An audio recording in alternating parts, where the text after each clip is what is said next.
Today, we're on the Willamette River after Spring Chinook with Paul Shively, who's fishing with Phil Perrone, Adam Hayes, and guide Dave Steele. Paul is currently working on a campaign to establish sustainable harvest guidelines for forage fish not yet commercially harvested, such as sand lance, saury, and certain species of smelt.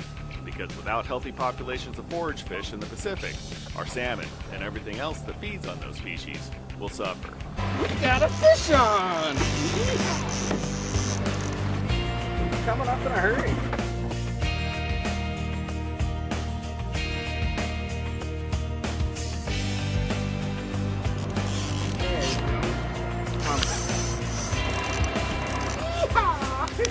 Yeah, it's got a little fight in him. Yeah, we like this. Isn't this fun?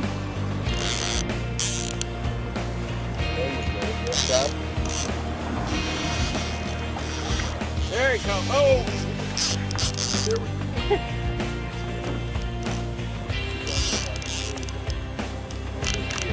Let's see, how about being a hand, okay? Okay, lift up and reel down. You gotta get that. He's gonna do it for me. You gotta reel down. You gotta get that fit. There you go. Don't slack. Ooh, that's a big one.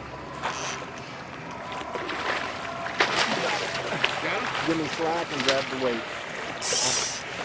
It's a keeper and it's a beautiful, big, look at the size of that thing. First springer of the year. I've seen these fish getting smaller, progressively smaller year after year, and that's actually one of the nicer fish this year. I would take that fish any day. You know, a nice 18-pounder there. I'd take that every day if I could get it. You know, when you see a fish that size, you know that it had a healthy diet, and it ate enough fish, and those are bait fish that they're eating.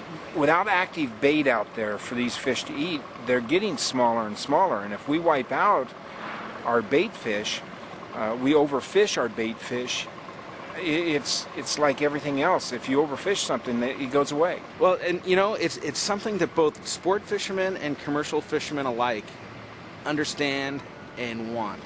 And it's so nice to see an issue and a cause that people can come together on and say, look, we all need the bait in the water if we want to have healthy fisheries.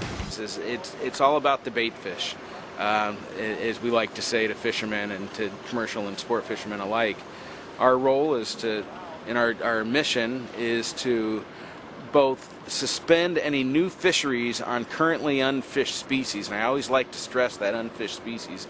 These are species of forage fish that nobody's out fishing right now, and we also want to limit any expansion on the currently harvested fish like sardines, and just with the understanding that in order to have a healthy ocean, whether the predator species like salmon that we're going after today, albacore tuna, lingcod, or seabirds and marine mammals, they all need the food in the ocean. And you know, as there's this increasing demand to take this food out for aquaculture, chicken food, hog farms, we realize there's got to be a precautionary approach, or the fish that we all like to catch are going to suffer for that.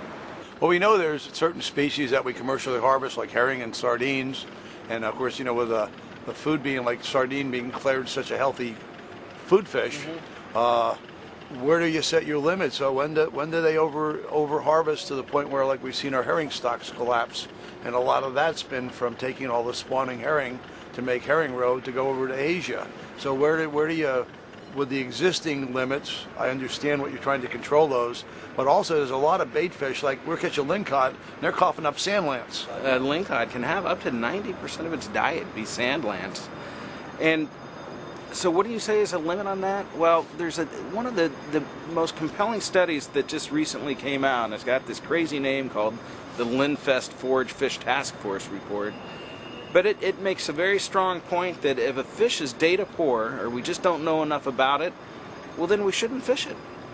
Leave it in the water until we can prove that it can be fished at a sustainable level that won't harm the diets of these predator species of the marine mammals that we're out, whether it's out looking at through a binocular or trying to catch with our rods.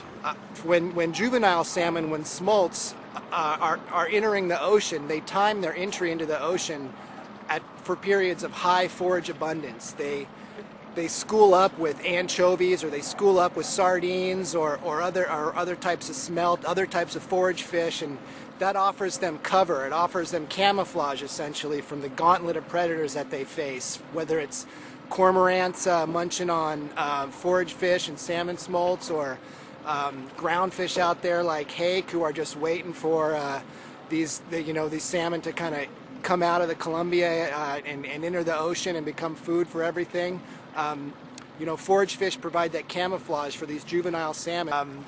Here in the Northwest, salmon are a way of life, part of our culture. We love to chase after them in the ocean, chase after them in the river, and we love to eat them. We've been spending billions of dollars on habitat work here on land, and water and river management on the Columbia. But it's also important that we keep an eye on what's going on out in the ocean, because that's where salmon spend most of their lives. And one of the most important things that decision makers can do is make sure that salmon have enough to eat when they're out in the ocean.